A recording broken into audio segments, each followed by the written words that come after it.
Hello everybody, Peter Soretta here from SlashFilm.com along with Jermaine Lucier. And we are here in Anaheim, California at D23 Expo.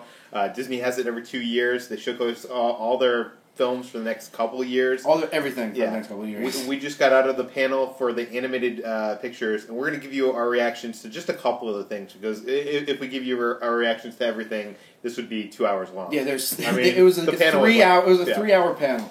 And we got a lot of news out of it, but you can see the news on the site. Yeah. But we got to see some early footage from some early Pixar movies and some new Disney animated movies. Yeah, what we're going to be talking about is The Good Dinosaur, Inside Out, and Walt Disney Animation's Big Hero 6. The first Marvel Disney collaboration. And we'll also talk about some short films, Monsters U short film. Right? Yeah, sure. Yeah. Okay, so anyways, what should we start out with? Start with Good Dinosaur. Good Dinosaur is directed by Pete Sohn, who has done Bob voice. Peterson. Yeah, Bob. Yeah, I always forget that. I always forget to mention him. I don't forget that he's co-directing.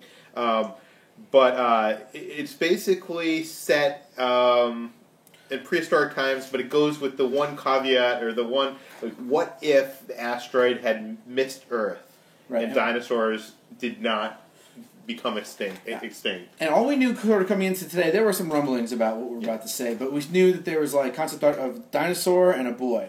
Yeah. And it was. And we heard rumors that it was going to be like the boy is kind of like the pet of the dinosaur, which is kind of interesting because the boy's name is Spot. Yes, and so that turns out to be sort of the case. So what we learned now is that yes, the asteroid did not hit Earth in The Good Dinosaur, which comes out summer 2014, and. Now, the dinosaurs still live on the Earth, but what they've done is they've become farmers. They're agricultural.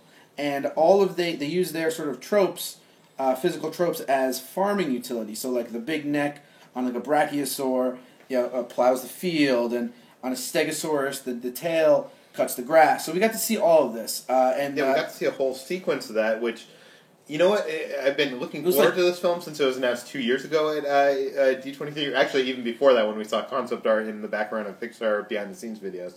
But what shocked me the most about this footage is how beautiful and non-cartoony it is. And I know that sounds like, oh, you thought... Yeah, it doesn't look like Dinosaur, like the Disney movie Dinosaur. It doesn't look like that. It's a Pixar. It's got the Pixar sheen. But it also, like, that whole sequence felt kind of like a sequence out of Fantasia. Like, it felt so elegant, and, like, it didn't feel like...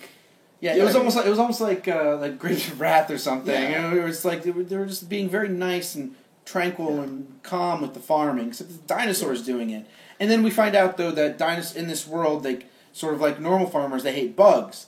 Yeah, and then prehistoric bug problem. Yeah, and the lead character, Arlo, who has this whole family of dinosaurs, he loves bugs, though, and he finds this one bug that he's really interested in, and he looks at it, and it's a boy with like a shell on. This is Spot. And now we find out that something happens, and they go on like a journey, of course. So that was pretty much... And they go on a journey across places that dinosaurs would never go through. We've never seen dinosaurs in a bunch of different places. They showed snow, they showed, all these different types of things. And we got to see sort of their relationship a little bit, I guess the early part of the relationship. Like the beginning, Spot is scared of the dinosaur, so he's like... He jumps in his nose, he goes in his mouth, he like goes like this on the thing in the back of the mouth, and he shoves like a stick in his eye, and it's sort of like playful fun. Yeah. And then later on, he's showing him how to like. It's a really cool little scene, I guess, that they said this sort of more akin to their relationship of, we see Spot going through this like jungle, and he's trying to like find this bug. He's trying to track this bug down. And we see him go through trees and sticks and stuff. Then he's climbing the neck of what's obviously Arlo. He gets to the head, and he's like, Arlo goes, "Oh man, you missed it!" And then you see it pulls back, and Arlo is basically set up like an obstacle course for Spot to learn how to catch bugs. And it's really cool. It's like, oh man, they have this like real sort of symbiotic friendship. And, it's kind of a real interesting thing. Really. Yeah, I'm really interested in this. I can't wait to see more. And it'll have a short film in front of it, real quick, which is called Party Central, which is a Monsters University short, which they screened in full. Yeah, and the short seems like it's set like in the middle of the film somewhere. In the middle of the film, or maybe at the end of the film. It's sort of unclear, but Uzma Kappa... Well, Uzma Kappa isn't popular in this. So I would say... but Mike and Sully are friends with them. Oh. So it's a debate I'm sure we'll have in the coming year. But long story short, you can read more about it on the site. There's a big party. Yeah. Everybody's having parties, all the different frats. But nobody's at the Uzma Kappa one. You've seen the movie. And so Mike and Sully show up with a door. And what does that mean? That means we can now use the door to transport stuff and go through things. But you always have to go through the human world. So they're going through one closet in the human world into another closet, and they're trying to steal all the favors, the people, the monsters, and whatever into their party. And as much as that premise might give something away, it doesn't. The fun is in how they use that and the way they use it premise. are great. And would you say Squishy's mom? We'll just say that. Yeah. So that's going to be in front of The Good Dinosaur next summer. Yeah. The next Pixar movie. That's crazy. Oh, you know what? That they screened that early. Yeah, I know, right? D23. Yeah. Actually, no, you know what? Before we get to Inside Out, which is 2015, the other movie that comes out next year in November is Big Hero 6. That's the new Disney Animation Studios. It's an adaptation of a Marvel comic, making it the first Marvel Disney feature animated film, and it's about a boy named Hero who's like a genius. He's a 14-year-old boy, but then he loses his older brother, and he meets this robot named Baymax, who's sort of like a health robot. And he looks like a bunch of pillows, like a snowman. Yeah, he looks like a snowman. And he becomes friends with him, and then one of Hero's technologies gets stolen by the supervillain, and so Hero decides, well, I'm going to use my genius to make a superhero team, Big Hero 6. Now, the thing is that there's no superheroes in this world, so he takes people in his regular life, I assume. Yeah.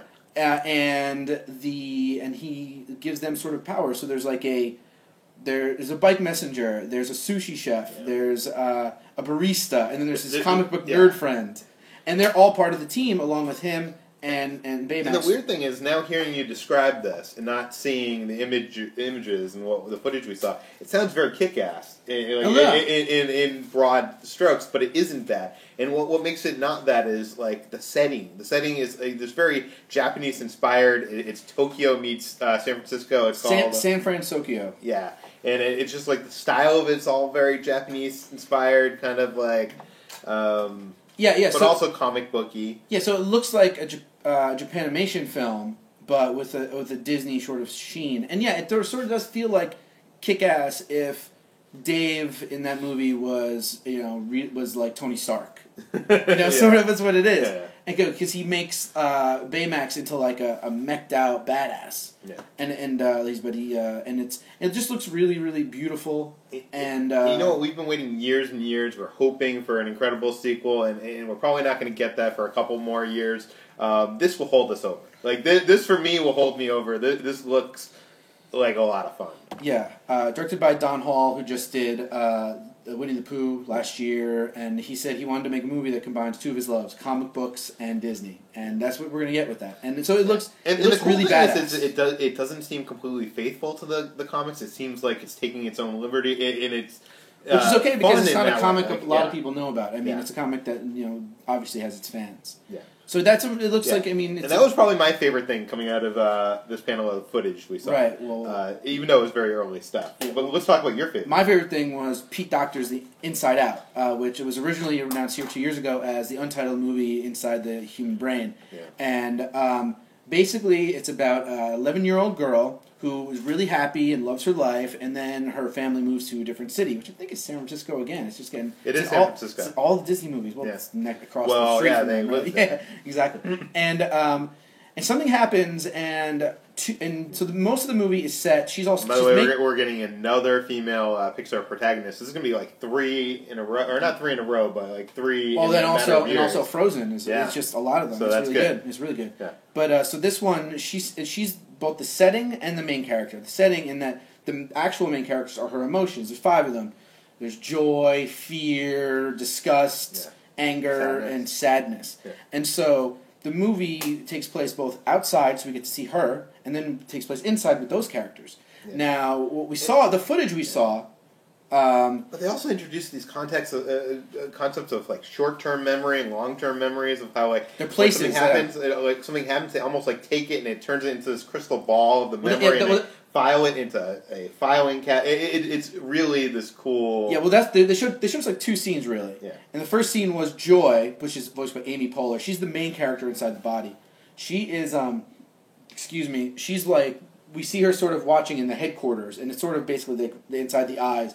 and the main character is like playing with her food, and she's having fun. And Joy decides that this is a fun moment and sort of gives her an okay inside the thing. And so you see she's happy.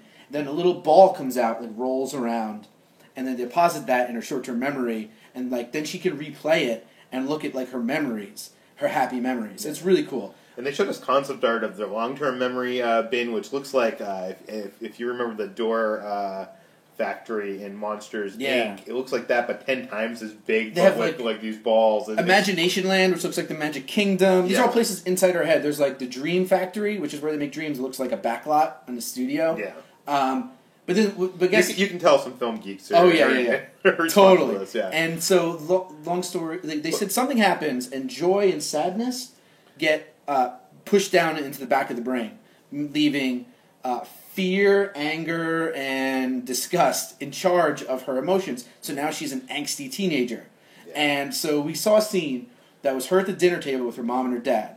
And of course, so imagine if you were only driven by fear, anger, and disgust, and you'd be this and this and that. And so we see inside her head like these things trying to tell her to do things.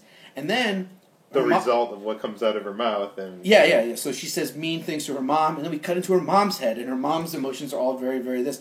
Did you notice that? Well, what do you think? Well, let's do this. Let's ask the husband. And they go back and forth, and then they ask the husband, and he's thinking about sports. He's not even carrying his emotions.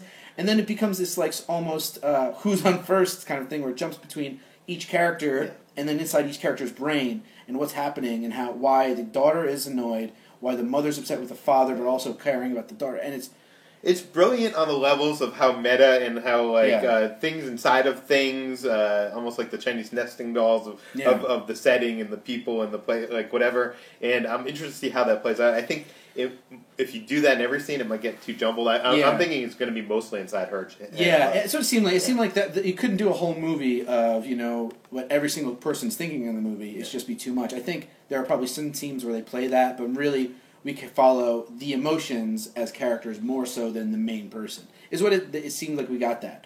But it's just like, think about it, you get to the main person, the main character is being controlled by the emotions, so the main character is just a vessel. It's the Jaeger and the people inside her. It is sort of a Pacific Rim thing. Yeah, there you go. But it was so clever and so well done and funny, but also emotional at the same time that I was like, oh man, this is what I'm really looking forward to. It comes out summer 2015, which is, 1 or 2 movies coming out that year. So hopefully it doesn't get buried. But you know what? That's one of, I think, handful of movies out of the couple dozen that have been announced that is original. So I'm excited for it. I'm wondering where it's going to go, where the story's going to go, because if it's just having these issues with your mom and dad in the house after this move and whatnot, I'm not sure. But I trust Pixar. The stuff I saw was brilliant. Yeah. So I can't. But I'm very curious where the story, where story goes. Yeah. We don't know how big or small it is. We know, with Good Dinosaur, Big Hero 6, that it gets bigger. Inside Out, we don't know how big it is. But again, that movie's still 2 years out, where the other ones are just about a year out. So they didn't want to reveal as much. Because we saw stuff from Finding Dory and Zootopia, which is also even further out. So we didn't know much about just concept stuff. But all that stuff is on the site. We've already gone 13 minutes, so we'll see you tomorrow with more from the live action panels. You can find me on slashfilm.com and twitter.com/slashfilm. Slashfilm.com and at Jermaine Wister on Twitter. Thank you.